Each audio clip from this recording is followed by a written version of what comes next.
Hello friends, welcome to miss lecture. आज हम लोग यूपी बोर्ड क्लास टेंथ का चैप्टर 2 अध्याय 2 बहुपद, ठीक क्या पढ़ेंगे? बहुपद पढ़ेंगे। इसके प्रीवियस क्लास में हम लोग जो है वास्तविक संख्या मीन रियल नंबर फिनिश कर चुके हैं। ठीक, आज हमें क्या पढ़ना है? बहुपद पढ़ना है। तो बहुपद में पहले ये जानना है कि बहुपद की घात क्या होती है, कितनी घातें होती हैं, क्या कैसे होती, कैसे आप पहचानोगे कौन सा बहुपद है।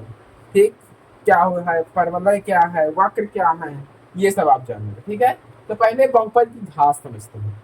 क्या समझते हैं? बहुपद की घात। पहले बहुपद समझ लीजिए।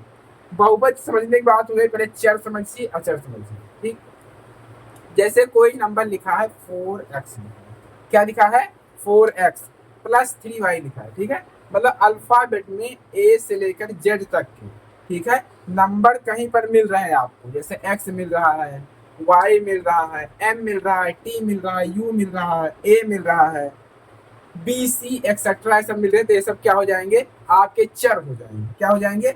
चर। ठीक है, अगर इनके अलावा आपको मिल रहा है, जैसे नंबर से मिल जा रहे हैं 1 2 से 9 तक नंबर मिल जा रहे हैं, ठीक है, पूरा एक्सेट्रा जितने भी नंबर मिल रहे हैं, नंबर 1 2 3 4 एक्सेट्रा से जो नंबर मिल रहे हैं, ये सब अचर पद है।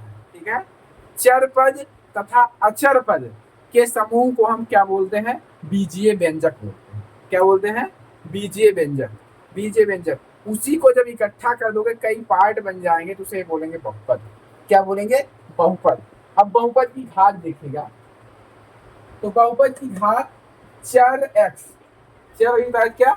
x y z a b c d, तो चर x के बहुपद में x की उच्चतम घात, x की पावर जितनी रहेगी, x की उच्चतम घात बहुपद की घात कहलाती है। x की जितनी घात होगी, हाईएस्ट घात, वही क्या कहलाएगी? बहुपद की घात कहलाएगी। ठीक, समझ गए? अब आपको ये समझना है कि बहुपद समझ गए हो, तो आप बहुपद कितने टाइप होते हैं? आपके बहुपद 3 प्रकार के होते हैं। रैखिक बहुपद, द्विघात बहुपद, त्रिघात बहुपद। तो पहले रैखिक बहुपद समझिएगा। रैखिक बहुपद, बहुपद में जब घात एक हो, सबसे ज्यादा घात कितनी हो? 1 हो। ठीक, मतलब घात कुछ ना लिखी हो, तब 1 घात होती है। ठीक है, जब बहुपद में घात कितनी हो? 1 हो, तब वह क्या है? रैखिक बहुपद है। जैसे एग्जाम्पल देखिए, लिखा है 3x+2। एक्स में पावर देखना है, किस पर देखना है? एक्स पर कितनी पावर है। एक्स के पास कुछ पावर यहाँ कुछ लिखा है नहीं, तो यहाँ कितना है? 1 है। तो 1 है, तो वही 3x+2, इसकी पावर 1 है, तो 1 है, तो यही हो गया आपका रैखिक बहुपद हो गया। तो वही देखिए एग्जाम्पल क्या लिखा है, 3x+2 = 0। अगला लिखा है 4x+2y+1 = 0। इसमें x की पावर कुछ नहीं लिखा है, वैसे पावर कितनी है? हाईएस्ट 1 है। ठीक, ये हो गया आपका रैखिक बहुपद। जिस बहुपद में घात 1 हो x की, वही क्या कहलाता है? रैखिक बहुपद कहलाता है। अब द्विघात बहुपद समझेंगे। ठीक, द्विघात बहुपद जिसे कहते हैं, जिसे बहुपद में उच्चतम घात कितनी होनी चाहिए? 2 होनी चाहिए। कितनी होनी चाहिए? 2 होनी चाहिए। जैसे देखिएगा एग्जाम्पल में 4x² + 2 = 0। अब इसमें x की पावर देखना है, कितना है? 2 है। x की घात कितना है? 2 है। ठीक है, तो वही हाईएस्ट घात होगी, कितना? 2। तो ये क्या हो गया? आपका बहुपद हो गया। कौन सा बहुपद? द्विघात बहुपद। अगले देखिए एग्जाम्पल क्या लिखा है, 3x² - 9x + 3 = 0। अब यहाँ पर x की अधिकतम घात किसमें है? इस वाले x में है, किसमें है? इसमें है। 2 लिखी, इसमें 1 है। ठीक, तो हाईएस्ट घात कितनी? 2 है। तो जहां पर हाईएस्ट घात 2 दिख जाएगी जिस बहुपद में, उसे आप द्विघात बहुपद बोलोगे। क्या बोलोगे? द्विघात बहुपद। समझ गए?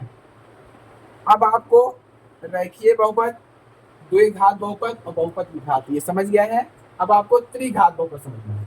तो त्रिघात बहुपद देखिए, बहुपद में जब जो घात कितनी हो? अधिकतम 3 हो। कितना हो? 3 हो, तो उसे त्रिघात बहुपद बोलते हैं। जैसे 2x³ + 2x + 4 = 0। इसमें x की पावर देखना, हाईएस्ट कितनी? यहाँ पर 3 है, यहाँ पर 1 है, तो हाईएस्ट कितनी हो जाएगी? 3 हो जाएगी। तो उसे क्या बोलेंगे? त्रिघात बहुपद बोलेंगे। इसमें देखिए 5x³ + 3x - 2 = 0। यहाँ पर x की पावर 3 है। ठीक है, हाईएस्ट कितनी है? 3 है। यहाँ पर x की पावर 1 है, तो हाईएस्ट पावर कितनी हो गई? 3 हो गई। तो हाईएस्ट पावर 3 हो गई, ये क्या हो गया? आपका बहुपद हो गया, क्योंकि इसमें घात कितना है? 3 है, तो ये क्या है? त्रिघात बहुपद है। जहां पर बहुपद की हाईएस्ट घात 3 मिलेगी, उसे त्रिघात बहुपद बोलोगे। जहां पर अधिकतम घात 2 मिलेगी उसे द्विघात बहुपद बोलोगे। जहां पर घात 1 मिलेगी उसे रैखिक बहुपद बोलोगे। क्या बोलोगे? रैखिक बहुपद। ठीक है।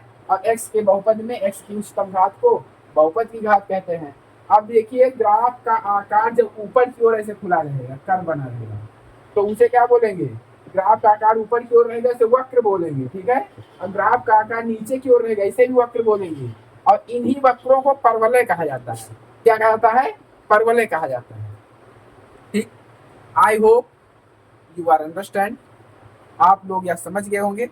अब हम नेक्स्ट एक्सरसाइज मिलते हैं, तब तक के लिए